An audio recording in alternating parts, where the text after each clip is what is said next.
சகோதரிகள், அவங்களுக்கு ஒரு பெரிய கைத்தட்டல்கள். Good afternoon everyone. Myself Shangapriya. First of all, thank to Shiva sir because Shiva sir சொல்வாரு எல்லாத்துக்கும் அப்ளை பண்ணுங்க, எது கிடைச்சாலும் எடுத்துக்கோங்கன்னு சொல்வாரு.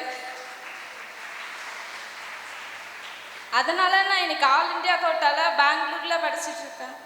Thanks to everyone. Thank you.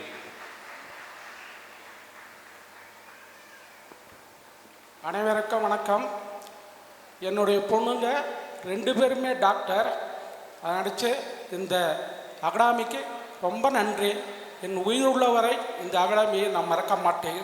நீங்கள் அனைவரும் முழுமையாக இந்த அகாடமி என்ன சொல்லுதோ அதை மட்டும் செஞ்சால் போதும். எக்ஸ்ட்ரா படிக்க வேண்டிய அவசியமே கிடையாது. நல்லா படிங்க. இந்த அகாடமி மேன்மேலும் வளர ஆண்டவனை அல்கூர்ந்து வணங்குகிறேன்.